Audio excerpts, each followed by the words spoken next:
Studio 1A in Rockefeller Plaza. Good morning. I'm Matt Lauer from the Today Show, live at the courthouse in Manhattan. We've had a tough campaign race in the past few months for the Educational Theory of the Year. We received word this morning at 3:05 a.m. that Dr. Benjamin Bloom, one of the top runners from the Theorist Party, was taken into custody for refusing to use one of his opponent's theories in his classroom at the University of Chicago. We had a feeling he would have a lot to say in court today, as long as Judge Rudy would give him the chance he deserves. Let's take it live inside the courthouse now. Order! Order in the court! Dr. Benjamin Bloom, who will be defending you in the courthouse today? I will defend myself. Okay then, I can see how this is going already. Good luck, Bloom. Begin defending yourself. I'd like to start by saying that I was born on February 21st, 1913 in Pennsylvania. And something tells me that I will die in September of 1999. Weirdo. Funny, I didn't ask for your birth or death date, for that matter. I received my bachelor's, master's, and PhD from the University of Chicago in my late 20s, early 30s. I didn't ask for that either. In order for the jury to get a fair representation of me, it is important that I let them know a little bit about me. Whatever you say, Dr. Bloom. I truly believe that all students have potential to learn. The ability to learn is not solely dependent upon good genes in the family. All students have potential. However, it is essential that teachers are well equipped and prepared to make that potential possible for all students.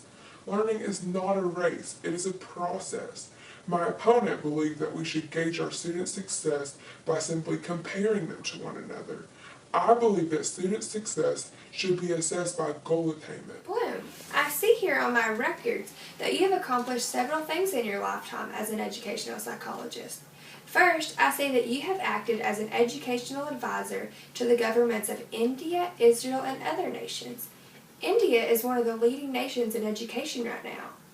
I also see that you have acted as the president of the American Educational Research Association. You led an international seminar in Sweden. I also see that you were invited by the United States Congress to testify on the importance of cognitive development of young people, which this led to the establishment of the Thriving Head Start program.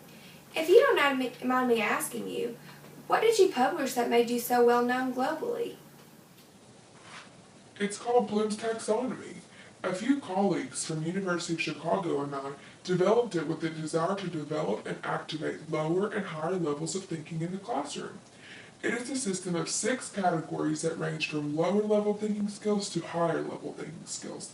The levels are knowledge, comprehension, application, analysis, synthesis, and evaluation. Knowledge represents the lowest level of thinking, while evaluation represents the highest level of cognitive thinking. Using this taxonomy, each student can conquer one level at a time, moving in higher difficulty with each mastery of categories. Each category requires students to solve problems answering different types of questions in correspondence to its cognitive level. Please provide an example. For the knowledge category, students would be solving who, what, when, where, and why questions, dealing with recalling basic facts and ideas from the learned material. For the evaluation category, students must judge, defend, or criticize material based upon certain criteria. I knew I was at the highest thinking level. Anyways, teachers have loved using the taxonomy in their classrooms.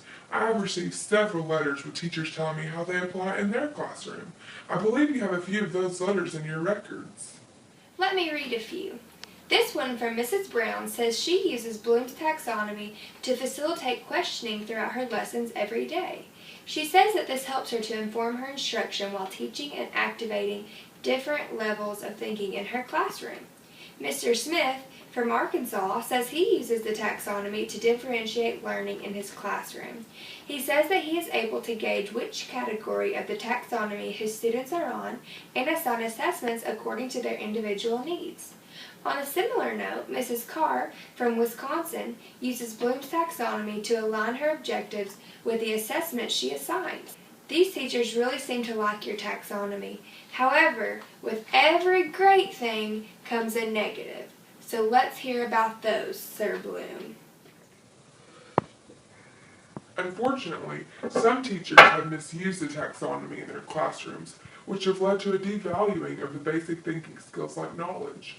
Also, some people say that the brain is like a web and students master different levels of thinking in different orders. That thinking is not linear, like the taxonomy I created is, but I assure you, there are far more positives to cancel those negatives out, especially when the taxonomy is used correctly. Number one, it helps to differentiate instruction, which is one of the most important things a teacher can do. Helping teachers create potential for their students by facilitating questions and aligning assessments to learning objectives makes it all worth it to me. In fact, one of my former students did revise my original taxonomy in order to fix the flaws that existed. He changed all the category names from nouns to verbs. He also revised it to act as a web for learning instead of a linear pattern I had established. Both of these forms of the taxonomy are used in today's classrooms. So, these are the reasons why you refuse to use your opponent's theory that has totally different beliefs towards education than you do? You are correct, ma'am. Well, I'm not even going to allow the jury to decide. I declare you innocent. I will be voting for you in the upcoming Theorist of the Year election. Case dismissed.